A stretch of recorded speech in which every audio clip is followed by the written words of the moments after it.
Welcome to গল্পের বৈঠক। আমি রূপসা আবার চলে এসেছি, আর আজকে আমি আপনাদের জন্য নিয়ে এসেছি আমাদের গল্পের বৈঠক অরিজিনাল সেকশনের জন্য আরেকটি গল্প। আজকের গল্প লেখক সৌরিক শঙ্কর মুখার্জির লেখা অবলোকিতেশ্বরের নারী রূপ।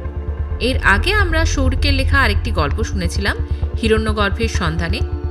আজকে তারই লেখা আরেকটি রহস্য রোমাঞ্চ গল্প নিয়ে আমরা উপস্থিত হয়েছি। সৌরিক শঙ্কর মুখার্জি পেশায় একজন প্রাইভেট কোম্পানির ম্যানেজার এবং একজন মেডিকেল প্রফেশনাল। লকডাউনে অবসর সময় কাজে লাগিয়ে কয়েকটি গল্প লিখেছেন। গল্পগুলি ইতিহাস, পৌরাণিক সাহিত্য আর রহস্যের এক অদ্ভুত মেলবন্ধনে তৈরি। তো চলুন বেশি দেরি না করে আজকে তার এই গল্পটি শুনে নেওয়া যাক।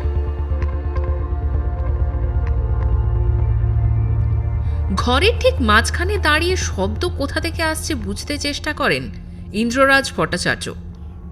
একটা অদ্ভুত রহস্যময় শব্দ, যেন ফিসফিস করে কেউ কথা বলছে। চোখ বন্ধ করে নির্ধারণ করতে চেষ্টা করলেন তিনি। ঠিক তার বাঁদিকে কেউ কথা বলছে, খুব আস্তে, কিন্তু শব্দ শোনা যাচ্ছে। চোখ খুলে বাঁদিকে তাকিয়ে একটু হেসে উঠলেন। ঘরের বাকি সদস্যকে বললেন একটা খবরের কাগজ আনতে। আপনি ওই একটা টুলে উঠে ওই ভেন্টিলেটরের ওপর কাগজটা সেলোটেপ দিয়ে সেঁটে দিন। ইন্দ্ররাজের কথা মতো তাই করা হলো, আর কাগজ লাগানোর পরেই আর কোনো শব্দ শোনাই গেল না। ইন্দ্ররাজ বাকিদেরকে উদ্দেশ্য করে বললেন, আপনাদের বাড়িতে কোনো অপদেবতা উপদ্রব করেনি, এটা একটা সাধারণ ঘটনা। আপনাদের ঘরের ওই দক্ষিণ দিক বন্ধ তো, আর সেই দিকের দেওয়ালে ভেন্টিলেটর বানানো। ভেন্টিলেটরের ওই খাঁজে কিছু ফাঁকা জায়গা আছে। যখন দক্ষিণের হাওয়া আসে তখন ওই ফাঁকা জায়গায় অদ্ভুত শব্দ তৈরি হয়, মনে হয় কেউ যেন কথা বলছে। এটা অনেকটা ওই বাঁশির মতো কাজ করে। আর ওই দক্ষিণের দেওয়ালের ঠিক উল্টো দিকে আপনাদের যে ছবিটা আছে, সেটা ওই হাওয়ার ফলেই কাঁপতে থাকে। আপনারা চিন্তা করবেন না, এখানে অলৌকিক কিচ্ছু নেই। থাকলে আমি নিশ্চয়ই বুঝতে পারতাম।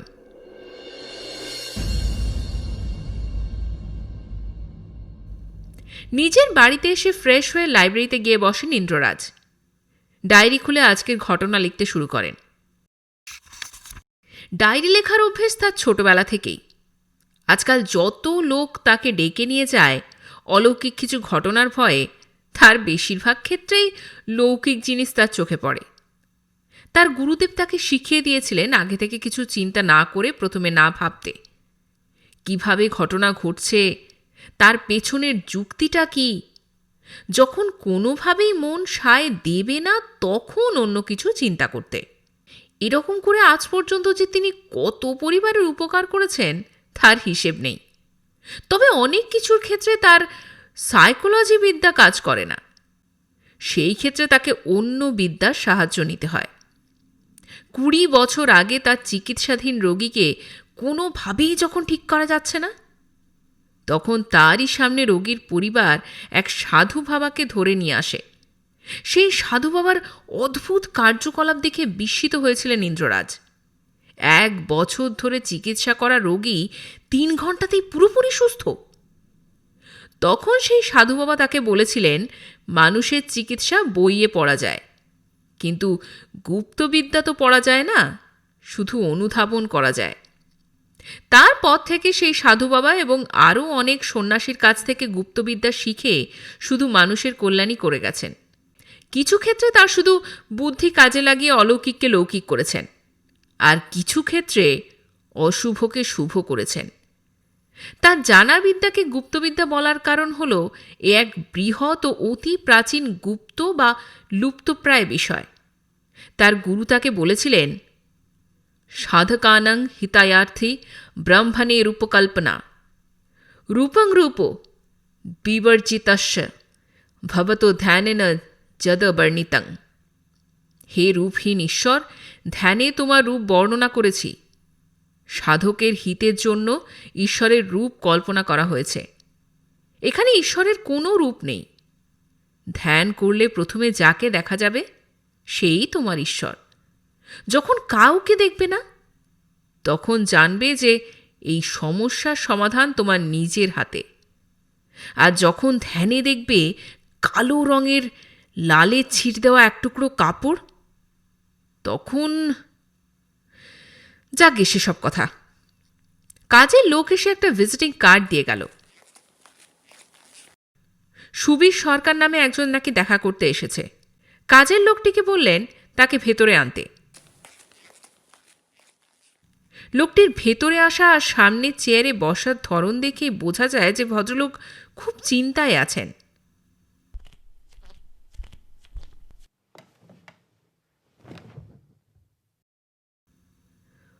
সরকার জুয়েলারি আপনাদের সংস্থা? আগে হ্যাঁ, আমাদের বহু পুরনো ব্যবসা। জানি, আপনাদের দোকানে তো খুব নামডাক। আমিও আপনাদের একজন কাস্টমার। একবার একটা রূপোর তৈরি গণেশ কিনেছিলাম। আসলে আপনার নামটা আমাকে রাজেশবাবু দিলেন। রাজেশ্বর ভবানীপুরে থাকেন না? ওনার মেয়ের ব্যাপারে আপনি সাহায্য করেছিলেন। হ্যাঁ হ্যাঁ, মনে আছে মনে আছে। আপনারও কি সেই একই সমস্যা? না মানে ওসব ঠিক নয়। আসলে সমস্যাটা না একটু অদ্ভুত। আপনি আমার বাড়িতে গেলে বুঝতে পারবেন। সে বেশ, তো যাওয়া যাবে। আগে কি হয়েছে সেটা তো বলুন। আসলে আমাদের পৈতৃক বাড়ি আর ব্যবসা, আপনি তো নাম শুনেইছেন। আমাদের 6টি দোকান ছিল জানেন। ছিল বলাই যায়, কারণ এখন আর সেগুলো নেই। সব কটা দোকান বিক্রি হয়ে গেছে। বাড়িটাও বন্ধক রাখা আছে। কোনো রকমের দিন চলছে, কিন্তু কতদিন এভাবে চলবে আর জানি না। ভদ্রলোকের শেষ কথাটা একটু যেন জড়িয়ে গেল চাপা কান্না মিশে গিয়ে। ইন্দ্ররাজ তাকে জলের গ্লাস এগিয়ে দিলেন। জল খেয়ে ভদ্রলোক বলতে লাগলেন,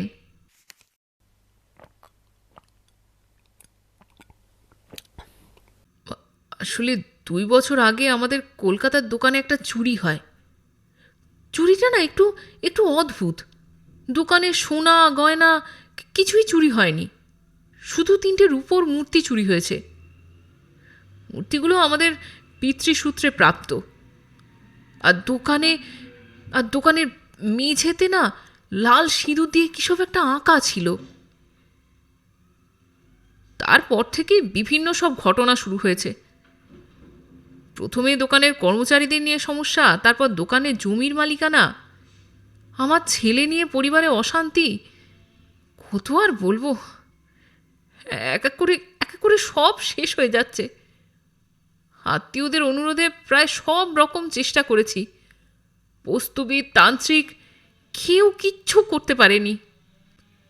আপনার ওই পিতৃসূত্রে প্রাপ্ত ওই মূর্তিগুলো কোথা থেকে পাওয়া জানা আছে? না, তা তো জানা নেই। বাবা খালি মারা যাবার সময় বলে গিয়েছিলেন যে এগুলো সাবধানে রাখিস। বুঝলাম। তাহলে আগে এটা জানতে হবে যে ওই মূর্তিগুলো আপনাদের বংশে এলো কী করে, তারপরই কিছু করা যেতে পারে। আপনি ঠিক বুঝতে পারছেন না। আগে সবাই যারা আমাদের সাহায্য করতে এসেছিল তারা এটাই খোঁজ করতে গেছে, আর তারপর তাদের একটাই প্রাপ্য হয়েছে। কি বলুন তো? মৃত্যু। মানে যারা আপনাদের সাহায্য করতে এগিয়ে এসেছিল তারা সবাই মারা গেছে? না মানে যারা ওই মূর্তির খোঁজ করতে চেয়েছিলেন। আমার দাদুর মুখে শোনা একটা কথা শুধু জানি।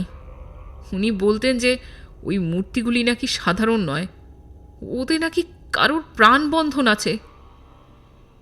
3টি প্রাণ তার বিনিময়ে একটি দান। এটা তিনি প্রায় বলতেন, আমি ছোটবেলায় শুনেছি। আর একটা কথা আপনাকে বলি, একজন তান্ত্রিক এসেছিলেন আমাদের বাড়িতে। তিনি বলেছিলেন যে আমাদের নাকি সব কিছুই পাপে বাঁধা। পাপ? কিসের পাপ বলুন তো? তা তো জানি না। আপনি একবার আসুন, যদি কিছু করতে পারেন। বেশ, তো যাব। ঠিক তখনই লাইব্রেরির একটিমাত্র জানালার কাছে টাঙানো কাঁচের টুকরোটা নড়ে উঠল। ইন্দ্ররাজের গুরুদেবের দেওয়া জিনিস।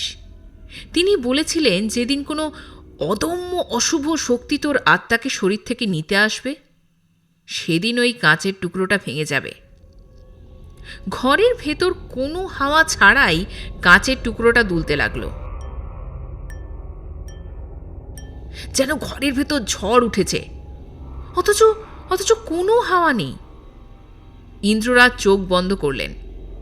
দেখতে পেলেন কালো রঙের চাদর, আর তাতে জ্বলজ্বল করছে লাল রক্তের দাগ। তার মনে পড়ল তার গুরুর বলা শেষ কথা, জাতস্যহি ধ্রুবং মৃত্যুধুর্বং জন্মমৃতস্য তস্মাৎ পরিহার্য না তম সচি তুমার হাসি। সে তার মানে তাকে নিতে এসেই গেছে। জন্মগ্রহণ করলে মৃত্যু তো অবশ্যম্ভাবী। মৃত্যুর হাত হতে পরিত্রাণ লাভের উপায় তো নেই। মৃত্যু কাহাকেও উপেক্ষা করে না। অগণ্য গণ্য পরিবেষ্টিত লোক সংহারকারী বিবিধ অস্ত্র শস্ত্র সমন্বিত সম্রাট হতে বৃক্ষতলবাসী ছিন্নকন্তা সম্বল ভিখারি পর্যন্ত সকলকেই একদিন মৃত্যুমুখে পতিত হতে হবে। ইন্দ্ররাজ চোখ মেলে তাকালেন। মনে মনে বললেন, হে গুরুদেব, আমি তৈরি, তুমি শুধু আমার পাশে থেকো। ঠিক তখনই কাঁচের টুকরোটা ভেঙে গেল।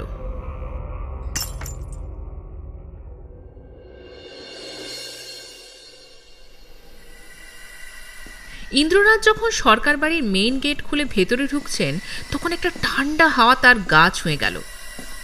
ইন্দ্ররাজ দাঁড়িয়ে গেলেন। গুরুর দেওয়া ইষ্টনাম জপ করে ভেতরে ঢুকলেন।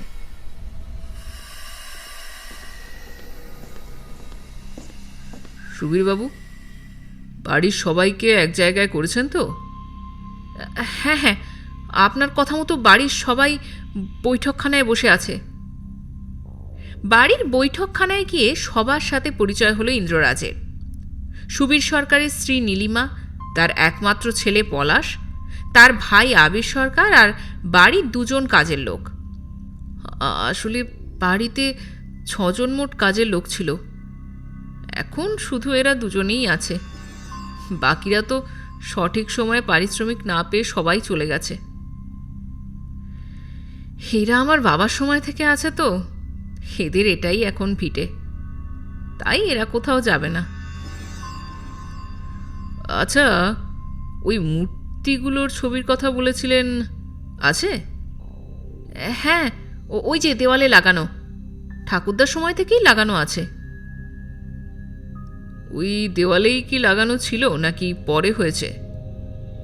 না, ওটা তো ওখানেই ছিল আগে থেকে। কখনো তো ছবিটি অন্য কোথাও সরানো হয়নি। বাবা মানা করতেন। কিন্তু কেন জানতে চাইছেন বলুন তো? উত্তর দিকে মুখ করে সাধারণত কোনো শুভ জিনিস তো রাখা হয় না। কিন্তু বাবা তো অন্য কথা বলতেন।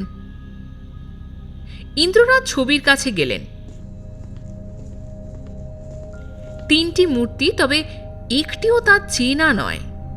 একটা সম্ভবত বাঘের মুখ আর দেহ মানুষের, একটি সিংহ কিন্তু মুখটা উল্টো দিকে ঘোরানো, একটি মানুষ, তার মুখটা বোঝা যাচ্ছে না, তবে তার দেহটা মুখের তুলনায় অনেক ছোট। বেশ পুরনো ছবি। ইন্দ্ররাজ একটু চাল নিজের ব্যাগ থেকে বার করে ছবিটির চারিদিকে ঘোরালেন।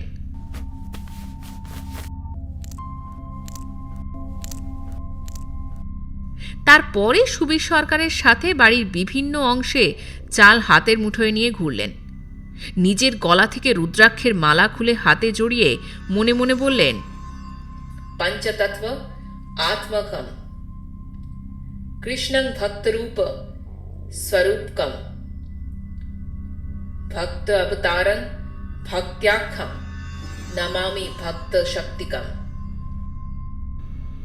মুঠো খুলে দেখলেন চালের রং সাদা থেকে লালে পরিণত হয়েছে, অর্থাৎ অশুভ শক্তির আভাস পাওয়া গেছে। ওং অজ্ঞানতিমিরানন্ধস্য জ্ঞানাঞ্জনশলাকয়া চক্ষুরন্মিলিত যেন তস্मै শ্রী গুরবে নমঃ। এবার ইন্দ্ররাজকে কাজে বসতে হবে। আগে তো বাড়িটার শুদ্ধিকরণ দরকার। পরিবারের লোকজন তাতে অন্তত একটু তো আশ্বস্ত বোধ করবে। অশুভ শক্তিকে পরাহত করে শান্তি লাভ করতে নবগ্রহ স্তব অপরিহার্য। একটি মাটির পাত্রে আতপ চাল, সাদা সর্ষে, কয়েকটি দূর্বা, লাল চন্দন ও কালো তিল নিয়ে তাতে তীর্থস্থানে জল ভরে সারা বাড়িতে ছিটোতে লাগলেন। জপ করতে লাগলেন নবগ্রহ প্রণাম মন্ত্র এবং গ্রহ বীজ মন্ত্র। জবাকুসুম শঙ্কাশং কাশ্যপ্যাং মহাদ্যুতিম ধন্তারিং সর্বপাপগ্নং প্রণতস্মি দিবাকরম দিব্য শঙ্খ তুষারাভং ক্ষীরোদার্ণব সম্ভবম নমামি শশীনং ভক্ত্যা শম্ভুর্মুকুট ভূষণম ধরণী গর্ভ সম্ভুতং বিদ্যুৎপুঞ্জ সমপ্রভম কুমারং শক্তিহস্तं চ লোহিতাঙ্গং নমাম্যহম। ইন্দ্ররাজ লক্ষ্য করলেন তার হাতের মাটির পাত্র অদ্ভুতভাবে গরম হয়ে যাচ্ছে। মনের ভুল ভেবে তিনি বলে যেতে লাগলেন, প্রিয়ঙ্গকালিকাশ্যামং রূপেণাপ্রতিমং বুধম সৌমং সর্বগুণপেতং নমামি শশিনঃ সুতম দেবতানাং মৃষীণাঞ্চ গুরুং কনকসন্নিভম বন্দ্যভূতং ত্রিলোকেশং তং নমামি বৃহস্পতিম। এবার আর মনের ভুল নয়, সত্যি মাটির পাত্রটি এতই গরম হয়ে যাচ্ছে যে হাতে হাত ধরে থাকা যাচ্ছে না। হিমকুন্দ মৃণলাভং দৈত্যানাং পরমং গুরুং সর্বশাস্ত্র প্রবক্তারং ভার্গবং প্রণমাম্যহম নীলাঞ্জন চয়প্রক্ষং রবিসুনং মহাগ্রহম ছায়া গর্ভসম্ভূতং বন্দে ভক্তা শনৈশ্চরম। এবারে আর ইন্দ্ররাজ পাত্রটিকে অন্য হাতে ধরার আগেই সেটা মাটিতে পড়ে ভেঙে চুরমার হয়ে গেল।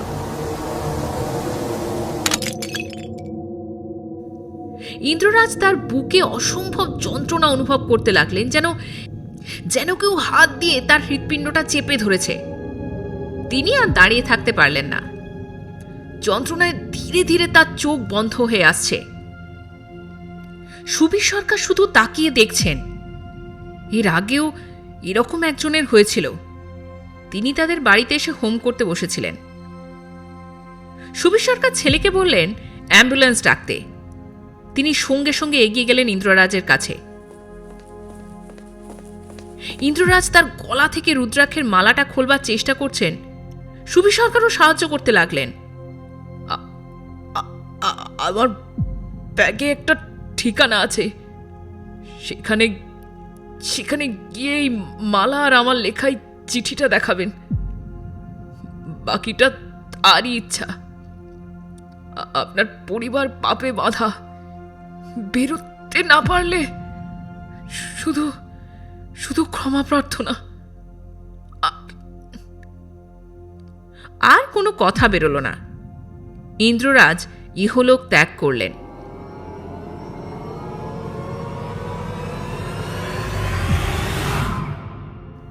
সুবীর সরকার আর তার বাড়ির লোক এই নিয়ে চোখের সামনে দ্বিতীয় মৃত্যু দেখল। চোখে জল লুকিয়ে ইন্দ্ররাজের ব্যাগ খুঁজে বিষ্ণুপ্রয়াগের কাছে একটি ঠিকানা আর খামে বন্ধ একটি চিঠি পেলেন। যে পাপের কথা সবাই বলছে তা যে সহজে কাটবে না সেটা তিনি বুঝেই গেছেন।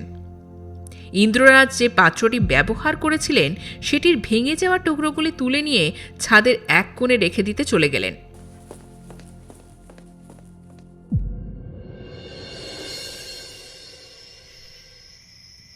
রাত্রে সবাই যখন শুয়ে পড়েছে তখন ঘরের বারান্দায় এসে দাঁড়ালেন সুবীর। প্রথমে ব্যবসা, তারপরে একে একে আর শেষ 2 বছরে অনেক কিছু হারিয়েছেন তিনি।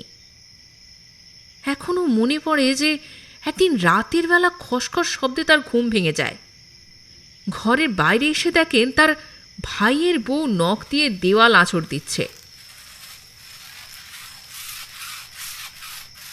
তার ভাইয়ের বিয়ে হয়েছে 3 বছর আগে, কিন্তু কোনোদিনও ভাইয়ের বউয়ের এরকম কিছু দেখেননি।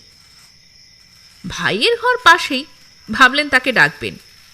সেই ভেবে যখন পা বাড়িয়েছেন তখনই তার ভাইয়ের বউ তার দিকে ঘুরে তাকালো।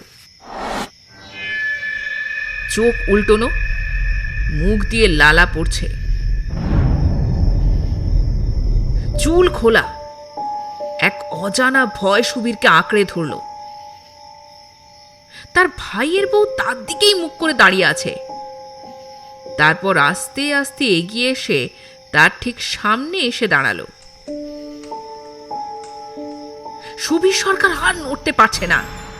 কেউ যেন তাকে পেছন থেকে জড়িয়ে ধরে আছে, একটুও নড়ার ক্ষমতা নেই। তার ভাইয়ের বউ, যাকে সে প্রতিদিন দেখে, সে আজ এক অদ্ভুত রূপ নিয়ে তার সামনে দাঁড়িয়ে। আমাকে ভুলে গেলি? বেঁচে দিলি? সবই তো আমার দেওয়া। এবার মর সবাই, কাউকে ছাড়বে না।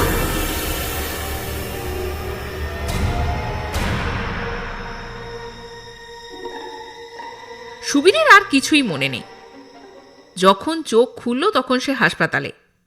তার ভাইয়ের বউ সেদিন রাত্রে তারই পাশে পড়েছিল, কিন্তু তাকে আর বাঁচানো যায়নি। এরপর তার বাড়িতে যারাই এসেছে কেউ না কেউ বিভিন্নভাবে ক্ষতিগ্রস্ত হয়েছে। তাই তার বাড়ির সাথে এখন আর কেউই সম্পর্ক রাখে না। কি ছিল আর কি হয়ে গেল, কেউ কোনো উপায় করতে পারল না। কিসের পাপ, কার পাপ, কেনই বা পাপের কথা উঠল? তার পূর্বপুরুষরা কি কিছু অন্যায় করেছে, এমন কিছু যার ফল এখনো তারা ভুগছে? কাল সকালেই বিষ্ণুপ্রয়াগের উদ্দেশ্যে রওনা হবে সুবীর। মনে চূড়ান্ত অশান্তিতে লক্ষ্য করল না যে তার বাড়ির ছাদের রাখা ইন্দ্ররাজের ব্যবহৃত মাটির পাত্রটিতে একটি কালো রঙের কাপড় এসে পড়েছে, আর তাতে স্পষ্ট রক্তের দাগ।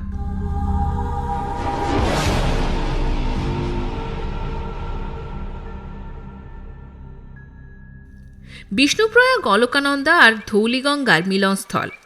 পঞ্চপ্রয়াগের একটি। উত্তরাখণ্ডের এখান দিয়ে বদ্রীনাথ ধাম যাওয়া যায়। চারিদিকে দৃশ্য অপূর্ব। দূরে বরফাবৃত শৃঙ্গ, সাথে সবুজের হাতছানি, আর মাঝখানে নীল জলে পূর্ণ খরস্রোতা অলকানন্দা। কিন্তু এই সব উপভোগ করার সময় সুবীর সরকারের নেই। দিন কয়েক আগে ইন্দ্ররাজের মৃত্যু, আর তার আগে চোখের সামনে নিজের বংশের আভিজাত্য ধ্বংস হতে দেখা। আসার সময় তার ভাই আবির হঠাৎই সিঁড়ি দিয়ে পড়ে মাথায় চোট পাওয়ায় হসপিটালে ভর্তি। একে একে সব চলে যাচ্ছে সুবীরের হাত থেকে। যার কাছে একসময় 70 জন কাজ করত, বাড়ির পুজোর সময় 200 জনকে নতুন কাপড় দেওয়া হতো, বাড়িতে সারাক্ষণ থাকতো আনন্দের আওয়াজ, আজ সেখানে সব নিস্তব্ধ, কেমন যেন অভিশপ্ত। এসব চিন্তা করতে করতেই নিজের গন্তব্যস্থলে পৌঁছলেন সুবীর সরকার। যোশীমঠের কাছেই একটি আশ্রম। আশ্রমের মেন গেটে পরিচয় দিয়ে তিনি ভেতরে এলেন। অফিস সহকারী তাকে আসার কারণ জিজ্ঞাসা করায় ইন্দ্রনাথের চিঠি দেখালেন। চিঠি পড়ে তাকে আশ্রমের মন্দিরে অপেক্ষা করতে বলা হলো, আর ইন্দ্ররাজের রুদ্রাক্ষের মালা সেই নিয়ে গেল। বেশ খানিকক্ষণ বাদে মন্দিরের একজন তাকে একটি ঘরে নিয়ে এলেন। বিরাট একটি অর্ধনারীশ্বর মূর্তি, সামনে বসে আছে ব্রহ্মানন্দ সরস্বতী, এই আশ্রমের প্রতিষ্ঠাতা আর ইন্দ্ররাজের গুরু। পাশে রাখা ইন্দ্ররাজের দেওয়া চিঠি আর রুদ্রাক্ষের মালা। একজন এগিয়ে এলেন সুবীরের কাছে, কানে কানে বলে দিলেন, যা প্রশ্ন করা হবে সুবীর সরকার যেন হ্যাঁ বা নাতেই উত্তর দেন। যেদিন দোকানে চুরি হয়েছিল সেদিন কি দোকানের মেঝেতে লাল রং দিয়ে কোনো মূর্তির প্রতীক আঁকা ছিল? আগে হ্যাঁ। কোনো সংখ্যা? হ্যাঁ। কোনো অক্ষর? হ্যাঁ। কি লেখা হয়েছিল কেউ বলতে পেরেছে? না। চুরির আগের দিন মূর্তিগুলি কেউ কিনতে এসেছিল? না তো। কোনো সাধু তান্ত্রিক জিজ্ঞেস করেছিল মূর্তির ব্যাপারে? না।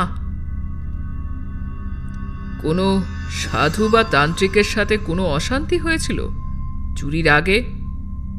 সুবীর সরকার একটু ভেবে নিয়ে বললেন, হ্যাঁ। এবার তিনি ঘুরে বসলেন। ব্রহ্মানন্দ সরস্বতী, চুলে জটা, গলায় ভর্তি রুদ্রাক্ষের মালা, সারা দেহে সাদা রঙের কিছু মাখানো। এদিকে আয়। সুবীর সরকার এগিয়ে গেলেন, একদম সামনে গিয়ে বসলেন।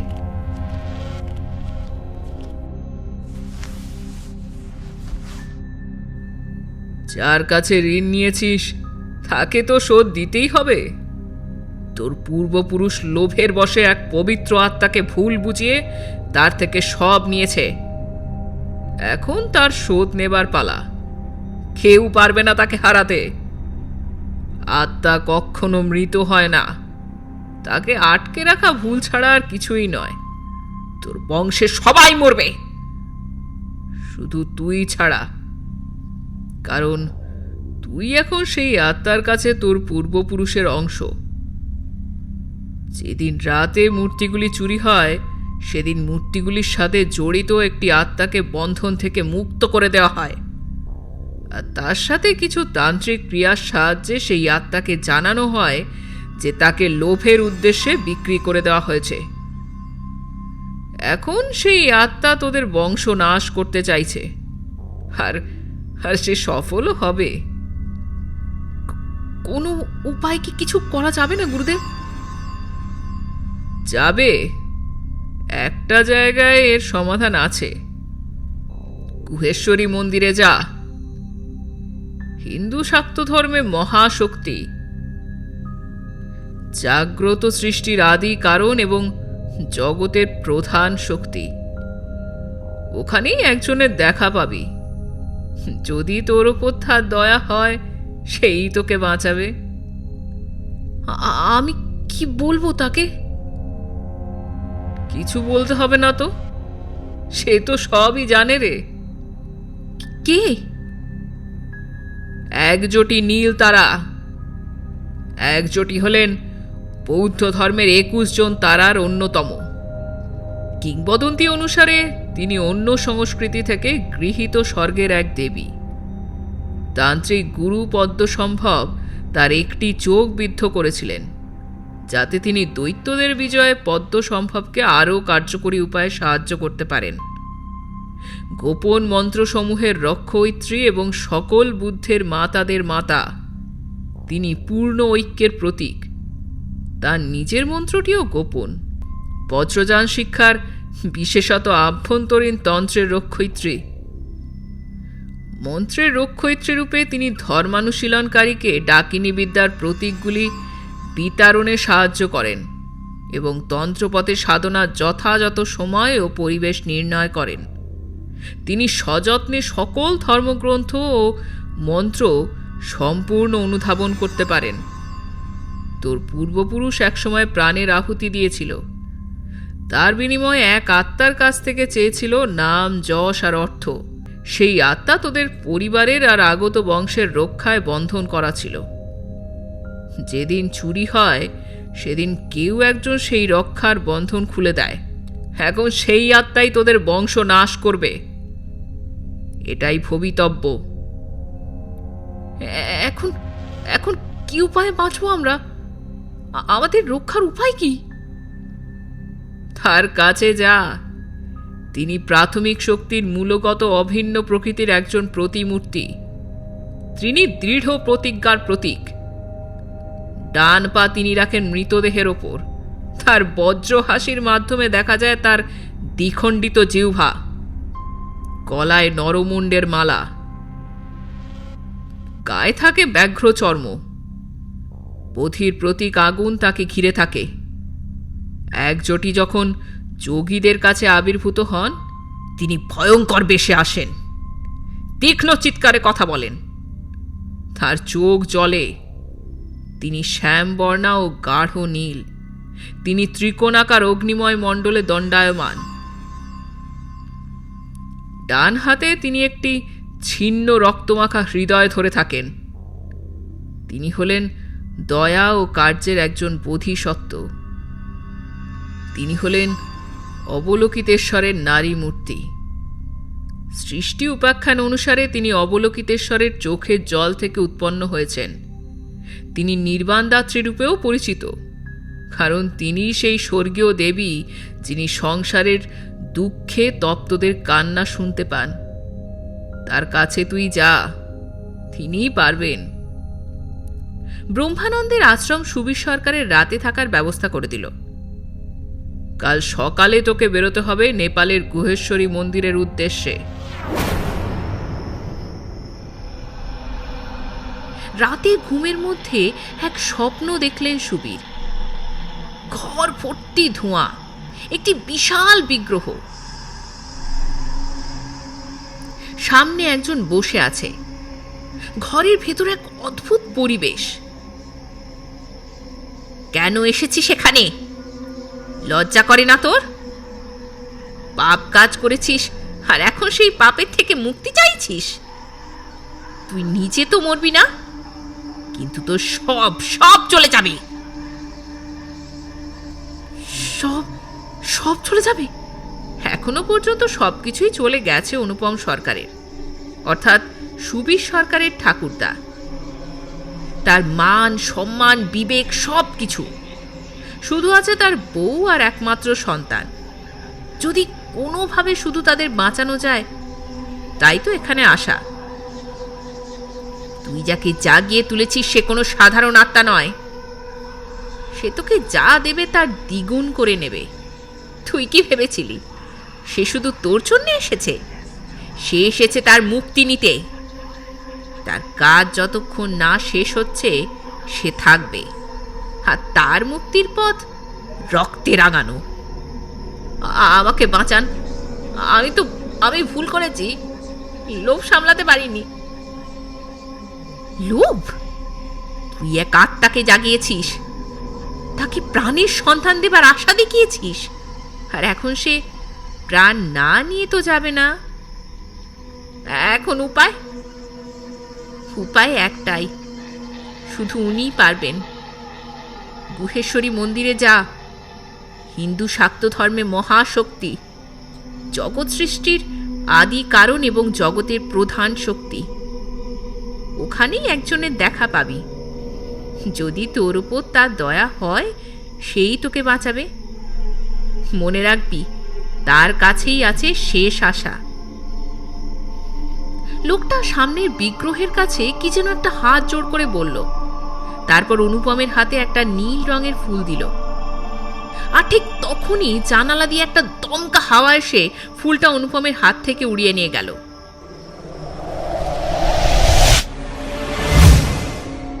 তবে এত সহজে তো সে হার মানবে না। তার বংশ রক্ষা করতে ওই আত্মার বন্ধন করতেই হবে। কিন্তু কিভাবে করব? আমি যে মালিকের কাছে কাজ করতাম, যে আমাকে আমার পরিবারকে অন্ন দিত, আমি তার আর ক্ষতি করতে পারবো না। লোভের আশায় ওই তান্ত্রিকের কথায় আমি আমার মালিকের স্ত্রীকে প্রাণে মেরেছি। এখন সেই তান্ত্রিক বলছে মালিকের মেয়েকে মেরে তার দেহ তাকে দিতে। আমি আর পাপ করতে পারবো না। তুই যার কথা শুনে লোভে পড়ে এই পাপ করেছিস, সে তোকে কোনোদিন নাম যশ টাকা এইসব দিতে পারত না। সে শুধু নিজের সাধনা সিদ্ধ করার জন্য তোকে দিয়ে হত্যার মতো পাপ করিয়েছে।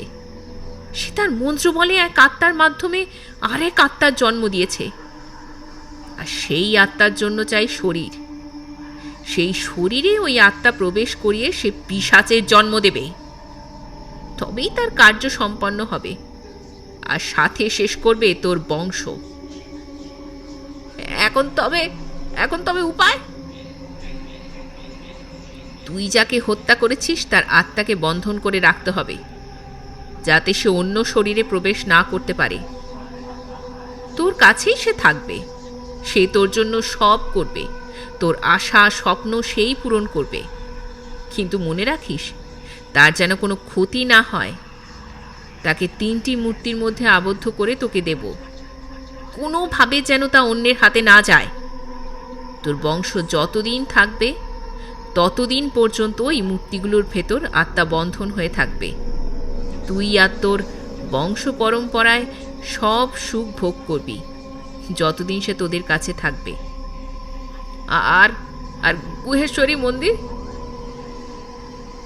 এখন যেতে হবে না। আত্মার বন্ধন যতদিন পর্যন্ত এই 3টি মূর্তিতে থাকবে ততদিন কোনো ক্ষতি নেই। হঠাৎ স্বপ্ন ভেঙে গেল সুবীরের।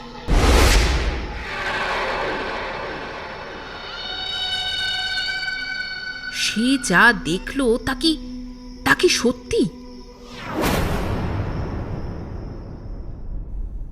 নেপালের কাঠমান্ডুতে অবস্থিত গুরুত্বপূর্ণ পবিত্র মন্দিরগুলির একটি হল গুহেশ্বরী মন্দির।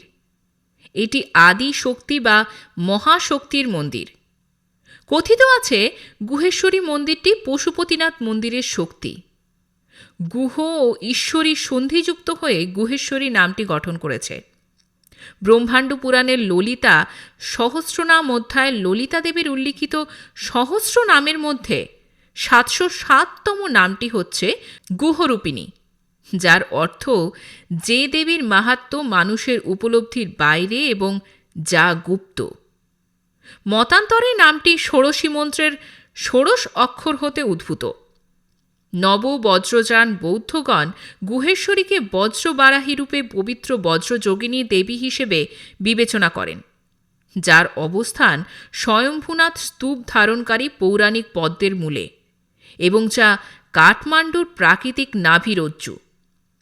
তন্ত্রশক্তি লাভের জন্য এই মন্দিরটিকে একটি গুরুত্বপূর্ণ স্থান হিসেবে কালীতন্ত্র, চণ্ডীতন্ত্র ও শিবতন্ত্র রহস্য গ্রন্থে উল্লেখ করা হয়েছে। গুহেশ্বরী দেবীর বিশ্বরূপ মূর্তিতে তাকে বিভিন্ন বর্ণের একাধিক মুখমণ্ডল বিশিষ্ট রূপে দেখা যায়। দেবীর হাতের সংখ্যা অসংখ্য। সকালবেলা মন্দিরে প্রণাম করে আসা দেবযানীর অভ্যেস। দেবযানী নাম তার বাবারই দেওয়া। বাবা ব্রহ্মানন্দ সরস্বতী একসময় গুহেশ্বরী মন্দিরের প্রধান পুরোহিত ছিলেন। মন্দিরে একটি মূর্তি প্রতিষ্ঠা করবার জন্য দেবযানীর বাবার সাথে মন্দির কর্তৃপক্ষের কিছু অশান্তি হয়। তার বাবা নেপাল থেকে চলে যান।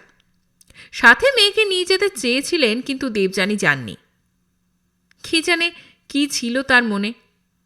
বাবাকে সে শুধু বলেছিল, আমি মাকে ছেড়ে যাব না। সেই থেকে সে নেপালেই থেকে গেছে। মন্দির থেকে বের হতে যাবে সেই সময় দেখা হলো সুবীর সরকারের সাথে। তাকে বাবা ব্রহ্মানন্দ সরস্বতী পাঠিয়েছেন। সুবীর সরকার একটা চিঠি দিলেন দেবযানীকে। ব্রহ্মানন্দের লেখা, তার সাথে একটা রুদ্রাক্ষের মালা। দেবযানী পড়লেন এবং সাথে রুদ্রাক্ষের মালা নিয়ে প্রায় 1 ঘন্টা ধ্যান করলেন। আপনি কি জানেন কি হয়েছে আপনার পরিবারের সাথে, বা কি হতে চলেছে? না, মানে আমি শুধু এটুকুই জানি, এখানেই আমার শেষ ভরসা। আপনারা বংশ পরম্পরায় এক পাক বহন করছেন। আপনার এক পূর্বপুরুষ 2টি হত্যা করেন। প্রথম হত্যা এক মহিলাকে, আর দ্বিতীয় এক 12 বছরের কিশোরীর। সবই করা হয়েছিল এক লোভের বশে। টাকার লোভ, আত্মসম্মানের আর মিথ্যার লোভ।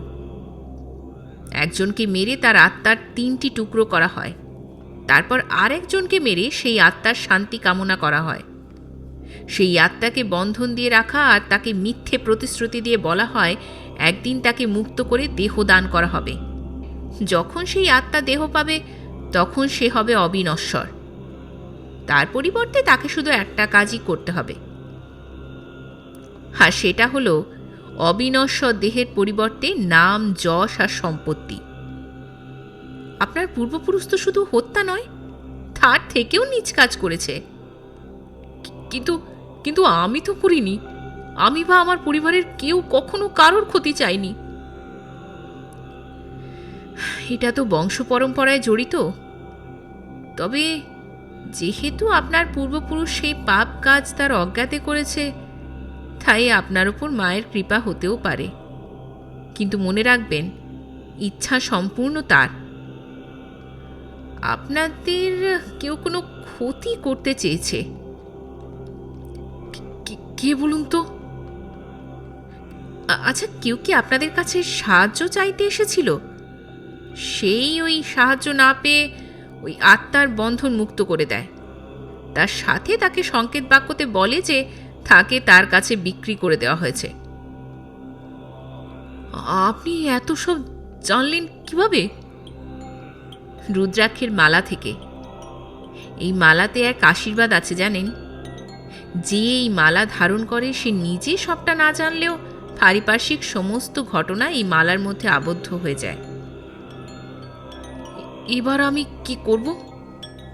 প্রার্থনা, এটা ছাড়া তো আর কিছুই করবার নেই। আপনি কি জানেন এখানেই আপনাকে কেন আসতে বলা হয়েছে? আর কেনই বা বলা হয়েছে নীলতারার কথা? না। আপনার পূর্বপুরুষ লোভের বশে যাকে হত্যা করেছিল সে একজন বৌদ্ধ ধর্মাবলম্বী। যখন সে দেহ ত্যাগ করে, সে অবলোকিতেশ্বরকে স্মরণ করেছিল। অবলোকিতেশ্বর কে? অবলোকিতেশ্বর হলেন বোধিসত্ত্বগণের মধ্যে অন্যতম, যিনি সকল বোধিসত্ত্বের মধ্যে প্রকাশমান করুণার আধার। মূলধারার মহাযান বৌদ্ধ ধর্মে ইনি হলেন সর্বাধিক পূজিত বোধিসত্ত্ব এবং সর্বাপেক্ষা অধিক সমাদৃত।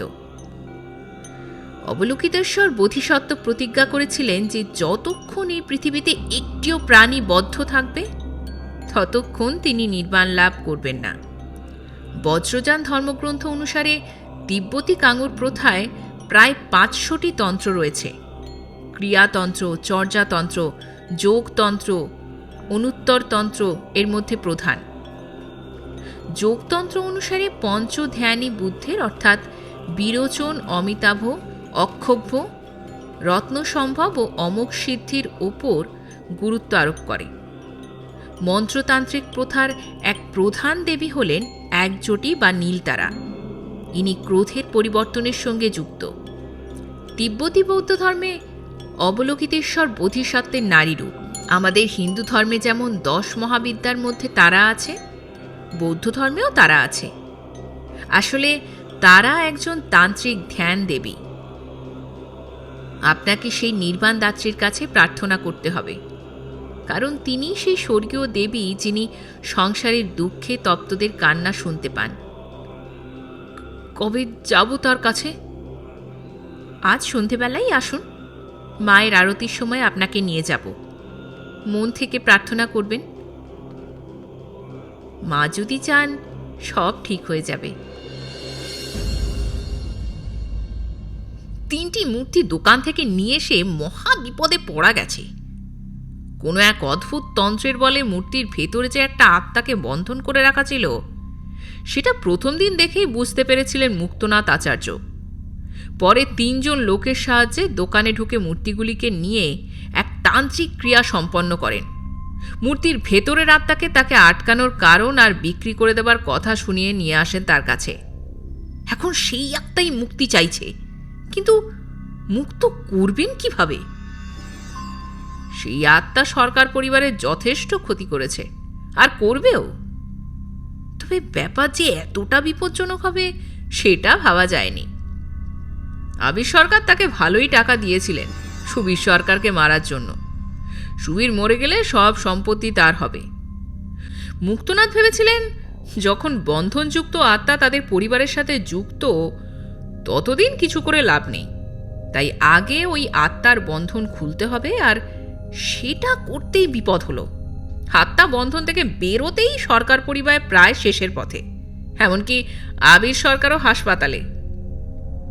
মুক্তনাথের একটাই উপায় এখন, ওই আত্মাকে আবার বন্ধন করা। কিন্তু সেই প্রক্রিয়া তার পুরোপুরি আয়ত্তে নয়। তাই 5 দিন পর সে শেষ একবার চেষ্টা করবে। সন্ধ্যা আরতির সময় পঞ্চপ্রদীপ, ধুনো, ধূপ এসব নিয়ে এক অদ্ভুত পরিবেশ। যেন মনে হচ্ছে মা নিজে এসেছেন পুজো নিতে। এখানে মনের কথা বলাই যায় না, শুধু চোখ ভরে দেখতে হয়। মা, তুমি তো সবই জানো। আমি কোনো ধর্ম বুঝি না, আমি শুধু জানি যে ঈশ্বরই সব। আমি বিপদে পড়ে তোমার কাছে প্রার্থনা করতে এসেছি মা। আমার পূর্বপুরুষের দ্বারা যা ভুল হয়েছে আমি তার হয়ে ক্ষমা চাইছি। আমার পরিবারকে রক্ষা করো। মন্দিরের বাইরে দেবযানী দাঁড়িয়ে। কি চাইলেন মায়ের কাছে? শুধু দয়া। ওটাই তো চাইতে হবে, মায়ের দয়াই তো সব। মা কখনো তার সন্তানকে খালি হাতে ফেরায় না। দেখুন, মা আপনার জন্য মুক্তির প্রসাদ দিয়েছেন। একটা ছোট তামার পাত্রে একটা তেলের মতো কিছু আছে, এটাই আপনার মুক্তির চাবিকাঠি। এটা আপনার বাড়িতে নিয়ে যান। বাড়ির প্রতিটা কোণে এটা দেবেন আর একটা করে প্রদীপ জ্বালাবেন। আর একটা মন্ত্র, ওং তারে তুত্তারে স্বাহা কালিকাই বিদ্মহে শ্মশান বাসিনৈ ধীমহি তন্নো ঘোরে প্রচোদয়াৎ ওং। যদি তিনি চান তবে সব সমস্যারই সমাধান হবে। মা, যার কোনো রূপ ধর্ম কোনো বর্ণ নেই, তিনি সব সময় শুধু বিপদ তারণ করতেই আসেন। তাই তো তার আরেক নাম বিপত্তারিণী। তন্ত্রসারে তারার আরও একটি ধ্যান মন্ত্র বর্ণিত হয়েছে, শ্যাম বর্ণা ত্রিনয়না দ্বিভুজা বরমুদ্রা উপদ্বধারিণী চতুর্দিকে বহুবর্ণা ও বহুরূপা শক্তিবেষ্টিতা হাস্যমুখী মুক্তাভূষিতা রত্নপাদুকায় পাদদ্বয় স্থাপনকারিণী তারা প্রত্যালীড় পদা শববক্ষে দক্ষিণ পদ স্থাপিতা ভয়ঙ্করী মুন্ডমালাভূষিতা খর্বা লম্বোদরী ভীষণা কটিতে ব্যাঘ্রচর্মাবৃতা নবযৌবনা পঞ্চমুদ্রা শোভিতা চতুর্ভুজা লোলজিহ্বা মহাভীমা বরদা খড়গকাতরী দক্ষিণ হস্তে ধৃতা বাম হস্তদয় কপাল নীলপদ্ম পিঙ্গল বর্ণ এক জটাধারিণী ললাটে অক্ষোভ্য প্রভাত সূর্য 3 নয়ন শোভা প্রজ্জ্বলিত চিতা মধ্যে অবস্থিতা ভীষণ দন্তা করাল বদনা হাস্যমুখী বিশ্বব্যাপ্ত জলে শ্বেতপদ্ম অবস্থিতা জগৎ সৃষ্টির আদি কারণ এবং জগতের প্রধান শক্তি। ঘরের ভেতর একটি হোমকুণ্ড, আগুনের শিখা লকলক করছে।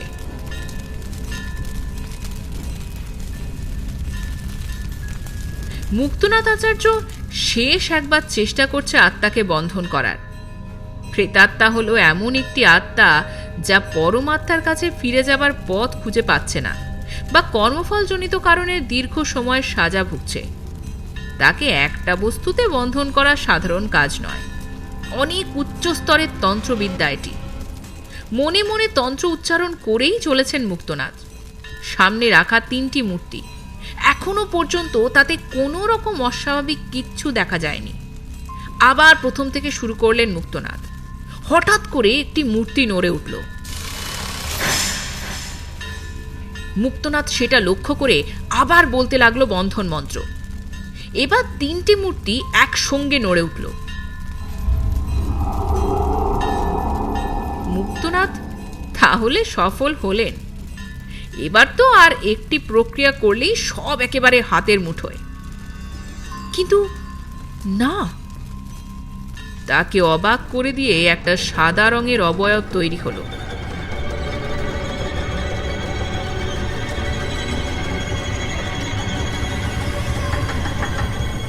ঘৃণা ভরে তার দিকে দেখছে। সেই সাদা অবয়ব কিছু বলছে, তবে ভাষা বোঝা যাচ্ছে না। কি বলছে সে? বন্ধন ছিন্ন করতে চাইছে কি? মুক্তি পাওয়া যাবে? কিছুই বুঝতে পারছে না মুক্তনাথ। এবার সে ক্রুদ্ধ হিংসা পরায়ণ হয়ে এগিয়ে আসছে। না না, আর এখানে থাকা যাবে না। এবারে তাকে পালাতেই হবে। তার বিদ্যা একে আর আটকাতে পারবে না। প্রাচীন আত্মা কিছুতেই রাজি হবে না। পালাতে গেল মুক্তনাথ, কিন্তু পারল না। তার দেহ পড়ে রইল ঠিক আগের দেহগুলোর মতো। হৃৎপিণ্ড স্তব্ধ হলো। কেউ যেন হাত দিয়ে তার স্পন্দনটা আটকে দিল।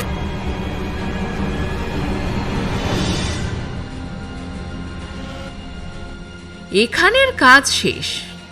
এবারে যেতে হবে সরকার বাড়ি। ওই বাড়ির সবার মৃত্যু হবে তার মুক্তির উপায়, শুধু একজনকে ছাড়া, কারণ সেই তো দেখবে তার বংশের শেষ। এগিয়ে গেল সে। অন্যদিকে নেপাল থেকে ফিরেই বাড়িতে গিয়ে সব তৈরি করে রেখেছেন সুবীর সরকার।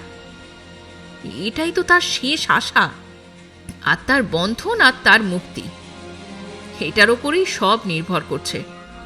গুহেশ্বরী মন্দিরের থেকে পাওয়া প্রদীপ তার ঘরের প্রতিটা কোণে রাখা আছে। দেখতে দেখতে হঠাৎ ঝড় উঠল। চারিদিক অন্ধকার। আলো বলতে শুধু প্রদীপ। গোটা সরকার বাড়ি এখন এক অন্ধকার থেকে আলোর দিকে ফিরে আসতে চাইছে। ওং তারে তো তারে স্বাহা কালিকায় বিদ্মহে শ্মশান বাসিনৈ ধীমহি তন্নো ঘোরে প্রচোদয়াৎ। আবার নিস্তব্ধ। হঠাৎ করে কারোর ফোন বাজলো। হ্যালো, হ্যাঁ বলুন। কি? কিভাবে? কখন? আচ্ছা আচ্ছা, আমরা আসছি। দাদা, আবিরের শরীর খুব খারাপ, কোমাতে চলে গেছে। ডক্টর কিছু বুঝতে পারছে না, আমাদের হসপিটালে যেতে বলছে। তোমরা যাও, আমি এখানেই থাকছি। চিন্তা নেই, কিছু হবে না। সাথে তো মা আছেনি।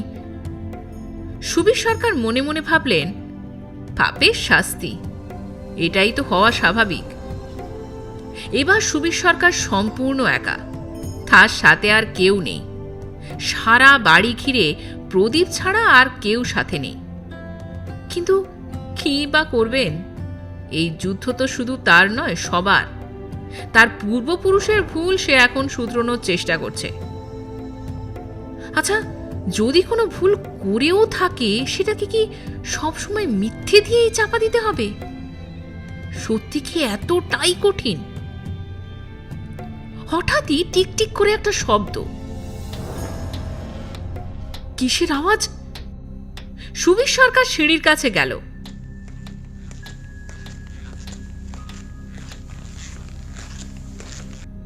আওয়াজটা ওপরের ঘর থেকে আসছে।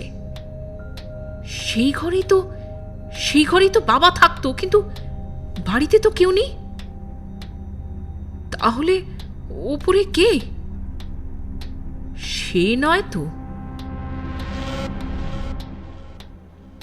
আস্তে আস্তে ওপরে উঠতে থাকে সুবীর সরকার। বাবার ঘরের কাছে গিয়ে বুঝতে পারেন আওয়াজটা সেখান থেকেই আসছে। দরজা খুলে ভেতরে ঢুকলেন সুবীর। খাটের পাশের টেবিলে কে বসে আছে? বাবা। হঠাৎ টিকটিক আওয়াজ থামল। বাবা চোখ ঘুরিয়ে তাকে দেখলেন। হাতে সেই ছোট্ট হাতুড়ি, যেটা গহনা বানাতে কাজে লাগে। পরনে সাদা ধুতি আর সেই সাদা রঙের জামা। কিরে, কাজ ছেড়ে কোথায় গিয়েছিলি? বাবা, আমি নেপালে, মানে ওই মন্দিরে।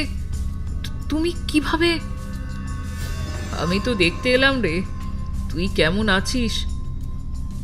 কেন চাইছিস বলতো ও চলে যাক? ও তো আমাদের ভালোই করেছে। দেখ দেখ আমরা কোথায় দাঁড়িয়ে, এক ডাকে সবাই চেনে। এখন ওকে যদি সরিয়ে দিস তাহলে তো সব শেষ। প্রদীপগুলো নিভিয়ে দে, ও আমাদের সাথেই থাকবে। তুই কিছু চিন্তা করিস না সুবীর। না না বাবা, আমরা যা করব তা নিজের কাজের বলেই করব, দক্ষতায় করব। কাউকে আটকে রেখে কার্যসিদ্ধি হয় না বাবা। আত্মা মুক্তি চায়, তার মুক্তি হওয়াই প্রকৃতির নিয়ম। তাহলে তুইও মরবি সবার মতো। হঠাৎ বাবার প্রতিছবি মুছে গিয়ে একটা সাদা রঙের অবয়ব তার দিকে এগিয়ে আসতে লাগলো।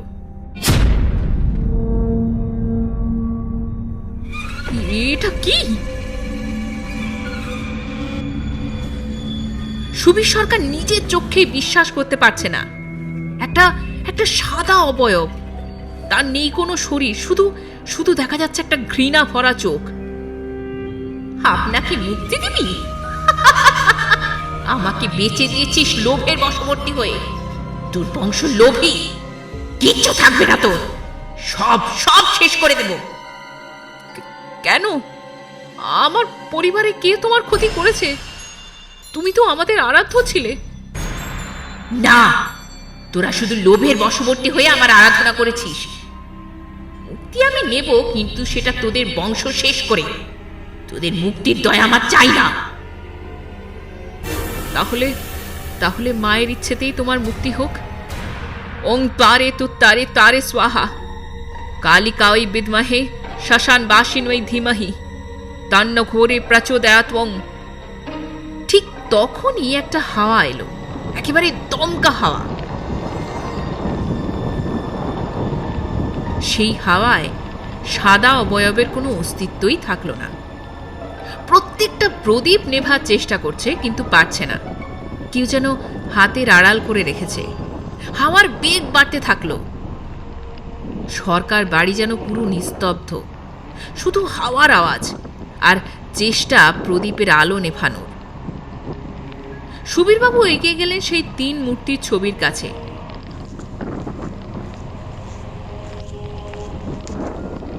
হাত জোড় করে বললেন, তোমার সময় শেষ, এবার তুমি যাও, তোমাকে মুক্তি দিলাম।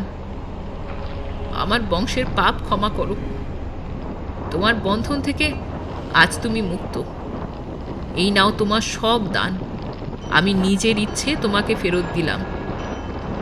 এই বলে একটা সোনার কয়েন, একটা লাল ফুল সেই ছবির সামনে দিলেন সুবীর সরকার। এগুলি সবই দেবযানীর দেওয়া। কিছুক্ষণের মধ্যেই সেই দানে আগুন জ্বলে উঠল।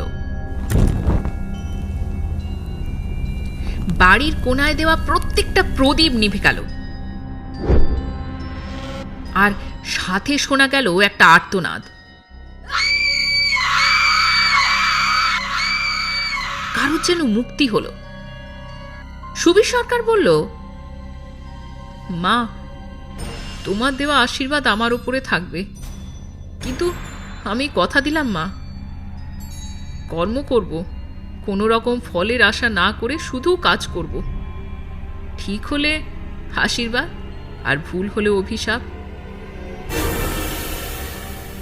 সর্বভূতা যদা দেবী স্বর্গমুক্তি প্রদায়িনী তং স্তুতা স্তুতয়ে কাবা ভবন্তু পরমক্তয়া।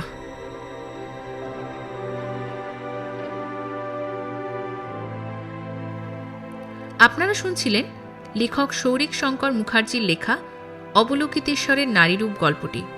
গল্পটি কেমন লাগলো অবশ্যই আমাদের জানাবেন, এবং এই চ্যানেলের গল্পগুলো যদি আপনাদের ভালো লাগে, আপনাদের সকলের কাছে আমাদের রিকোয়েস্ট, আপনারা যদি এখনও এই চ্যানেলটিকে সাবস্ক্রাইব না করে থাকেন, প্লিজ এই চ্যানেলটিকে শেয়ার ও সাবস্ক্রাইব করে আমাদেরকে এগিয়ে যেতে একটু সাহায্য করবেন।